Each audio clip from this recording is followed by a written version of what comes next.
Fala rapaziada, firmeza total, eu sou o Carlos e faço parte do canal Cotidiano Tem Fim. É uma honra ter vocês por aqui. Peço perdão pela humildade do canal, mas o intuito é de crescimento e evolução. E se a gente evoluir, com certeza você também vai evoluir. Peço que se inscreva, ative as notificações e deixe aquele velho joinha para que possamos chegar à marca de 100 mil inscritos. Tamo junto ou não tamo junto? Bem galera, hoje eu tô aqui para falar de uma lenda das artes marciais que canalizou o seu dom de luta com a arte da interpretação e assim se transformou no maior artista marcial que Hollywood pôde proporcionar. Ele mesmo. Aquele gritinho, né? É ele mesmo, Bruce Lee, o cara. Nascido em São Francisco em 27 de novembro de 1940, Lee também tinha outras aptidões, como filosofia e em ser um cineasta. É praticamente unânime entre os profissionais da arte do cinema e pela mídia em considerá-lo como um dos artistas mais influentes em seu segmento, né, que é aqueles filmes de luta. Tipo Jack Chan, Jet Li, tá ligado? O talento, a raiz do talento do Jack Chan e Jet Li é oriundo do talento do Bruce Lee. E o seu talento foi primordial para que se mudasse a maneira de como o Ocidente enxergava o talento dos atores asiáticos. Ou seja, Bruce Lee praticamente revolucionou uma safra de atores asiáticos, tendo uma porta aberta para o cinema norte-americano.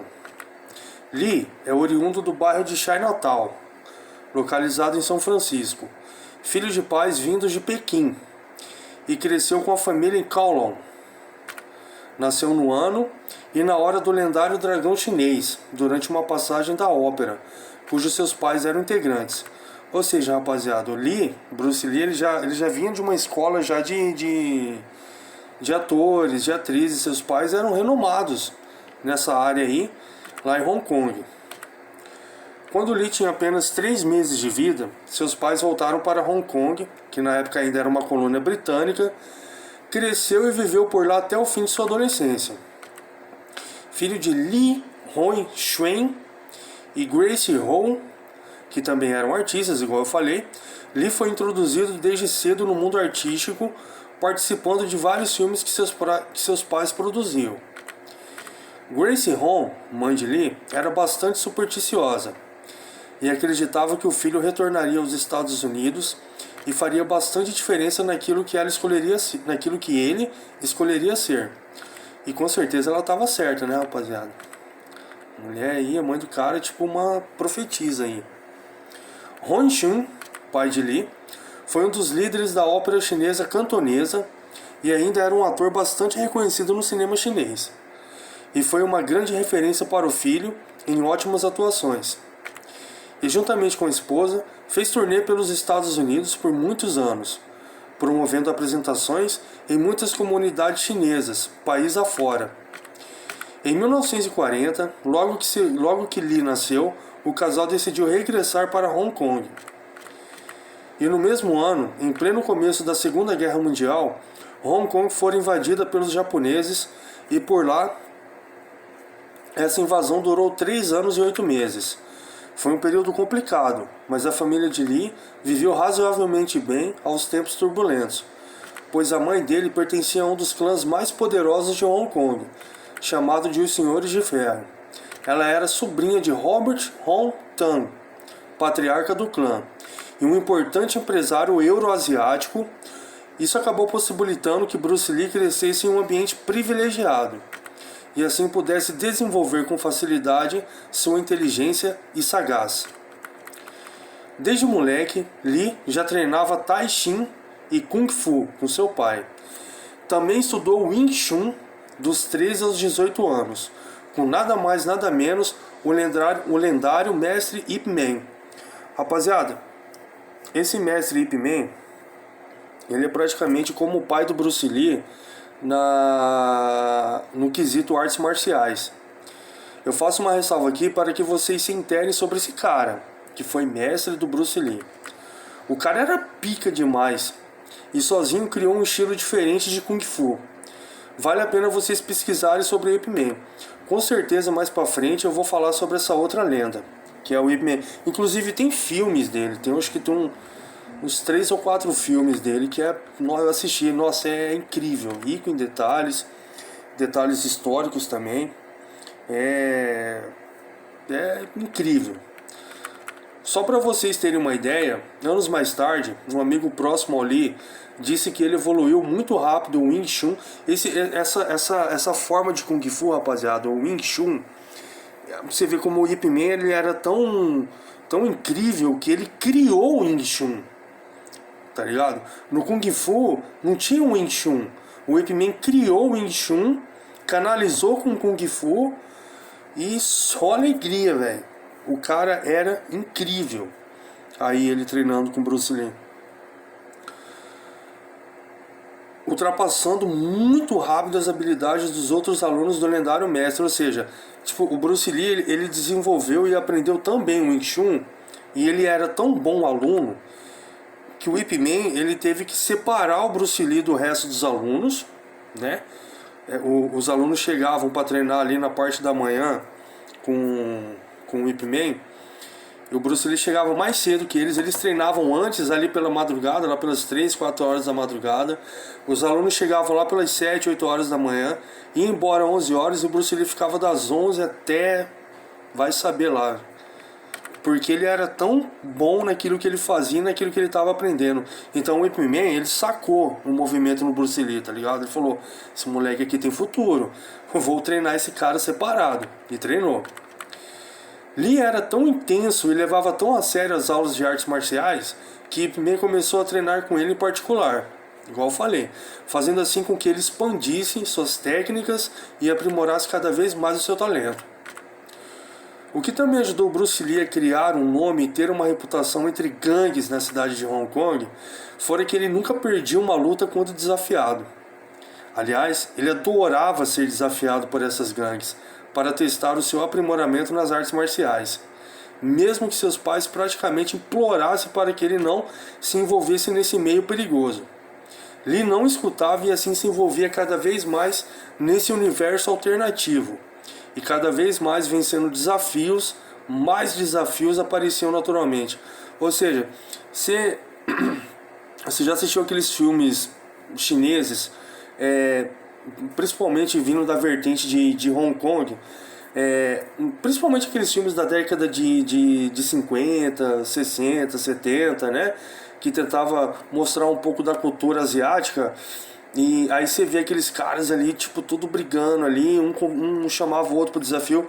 Rapaziada, isso era verdade, existia isso, tá ligado? Ainda mais depois da guerra, depois que acabou a guerra e os japoneses foram embora, isso se intensificou mais porque falta a economia muito baixa, né? Então o povo estava morrendo de fome, então eles foram se agrupando em clãs, em gangues e tudo, para poder ter uma supremacia maior e ter pelo menos o básico, que era o alimento. Então esse lance de desafiar para briga, vamos cair, quem ganhar leva isso, não sei o que, isso realmente existia. E o Bruce Lee era foda no que ele fazia. Ele ganhava, ele nunca perdeu uma luta. Tanto é que a gota d'água para os pais de Bruce Lee veio na primavera de 1959, quando o filho se envolveu em uma violenta briga de rua, onde a polícia teve de ser chamada. Lee venceu quase que espancando um filho de uma renomada família da cidade que era bastante temida. Depois dessa, o pai o mandou para morar nos Estados Unidos, onde poderia estar em segurança, pois o garoto era jurado de morte quase que diariamente. Ou seja, Lee venceu o filho de um cara lá que era o top em termos de clã, também, igual a mãe dele. Só que esse clã ele não era tão assim, mais pelo lado negro da força ali, tá ligado? Mexia com tráfico, tudo. Então Bruce Lee foi destruir o filho desses caras aí. Eles ficaram putos, os pais do Bruce Lee ficaram preocupados e tudo.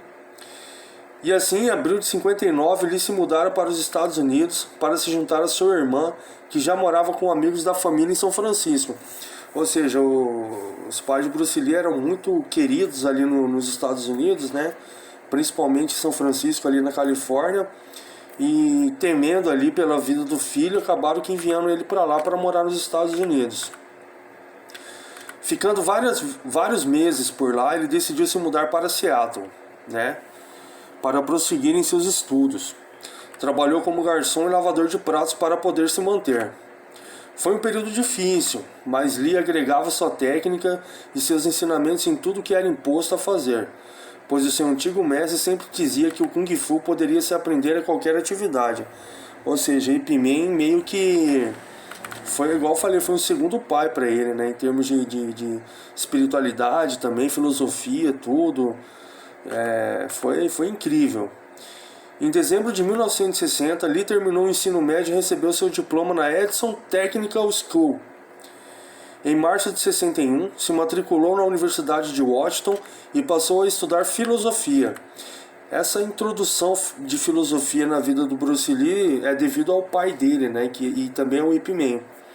Porque o Kung Fu, ele é canalizado também com a filosofia, né? Ele tem esse lance da áurea, né, da evolução, do não a práticas negras, tudo. Então foi muito bom para ele. E ao mesmo tempo também estudou teatro e psicologia. Ou seja, o cara não parava, mano. O cara era muito bom. E foi à universidade que Lee conheceu sua futura esposa, Linda Emery, casando-se em agosto de 64, tendo 2 filhos. Aí a família dele. Ainda em 1959, Bruce Lee já dava aulas de artes marciais nos Estados Unidos. As técnicas que ele introduzia eram chamadas de Hun Fan Kung. Não, Hun Fan Kung Fu, que é literalmente Kung Fu do Bruce Lee. Ou seja, o Bruce Lee, assim como o Ip Man, ele era tão incrível, né? Ele era tão bom naquilo que ele fazia, igual o Ip Man, que ele aprendeu isso com o Ip Man também. Ele tirou aquilo, o primordial, né? Vamos colocar aí a raiz do que o Ip Man ensinou para ele, e ele também desenvolveu várias técnicas, né? Que eram as técnicas do Wing Chun, que era do Ip Man, que o Ip Man tinha criado, com algumas ideias do Lee, né? Que o Bruce Lee acabou ali agregando, né, para a técnica. Passou a ensinar diversos amigos em Seattle, começando pelo judoca Diz Glover, que mais tarde se tornaria seu primeiro instrutor assistente. Sua primeira escola de artes marciais se chamava Lin Jun Fan Gun e foi um sucesso, atraindo muitos adeptos da técnica chinesa e de lutas em geral. Na primavera de 1964, Bruce Lee largou a faculdade. Vou colocar aqui. Largou a faculdade e mudou-se para Oak Island para morar com James Win Lee, seu irmão. Juntos, eles fundaram a segunda escola de artes marciais, a Hun Fan. James Lee também fora responsável em apresentar seu irmão a Ed Parker, que era fascinado pelo mundo das artes marciais e organizador do Long Beach, que era um torneio internacional de karatê. Esses torneios foram fundamentais para Bruce Lee, pois foi ali, em uma de suas apresentações, que ele foi descoberto por um produtor de Hollywood. Kung Fu, boxe, jiu-jitsu, savatê, esgrima, judô, taekwondo, kali esgrima, aikido, tai chi chuan, karatê. Bruce Lee era completo e conquistava multidões que eram adeptos ao esporte, da técnica das artes marciais. Bruce Lee era quase que, né, um múltiplo, né? E ele canalizava toda essa multiplicidade num ser só e fazia festa. E era um cara que sabia o que estava fazendo. Ele sabia o que estava fazendo. Ainda em 1964, em um campeonato, Lee conheceu um mestre de Taekwondo, John Rhee. Os dois desenvolveram uma amizade, uma relação que beneficiaria os dois como artistas marciais. E John Rhee se tornara mestre de Taekwondo de Lee. Aí, ó, mais uma técnica, né? Porque eu esqueci de comentar lá no começo, quando Bruce Lee ele saiu de Hong Kong para os Estados Unidos, o Bruce Lee lá em Hong Kong tinha ganhado 2 torneios de boxe. 2 torneios de boxe. E estudava artes marciais e não tinha pano pra ele não. E galera, lembra que eu falei que em uma exposição Lee fora descoberto por um produtor de Hollywood? Pois é, foi em 64 e ele recebeu o convite de William Dozier para uma audição de um papel no piloto de Number One Son, que era sobre Lee Chan, filho de Charlie Chan. Essa série nunca chegou de ter ido ao ar, mas Bruce Lee foi convidado para o papel em Side Cattle de O Besouro Verde. Os produtores ficaram tão impressionados com Lee, com sua agilidade e performance, que acabaram oferecendo para ele o papel de Kato ao lado de Van Williams na série de TV O Besouro Verde. E assim ele foi plantando sua semente, fazendo várias aparições em séries televisivas, como Ironside em 67 e Here Come the Brides em 69. Ainda em 69, Lee fez uma aparição em seu primeiro longa, a Malway, onde fazia um papel de um capanga contratado para intimidar o detetive particular Philip Marley, interpretado por James Garner. Na cena em questão, ele aparecia em seu escritório esmagando e destruindo tudo com chutes e socos. Ali começava a trajetória dele, né? No mundo das artes marciais, no mundo do cinema. Em 71, Lee atuou por 4 episódios na série Longest, e no papel ele era um instrutor de artes marciais do personagem principal Mike, interpretado por James Francis. Mas Bruce Lee não estava satisfeito com seus papéis secundários nas séries em território norte-americano, e então decidiu regressar para Hong Kong.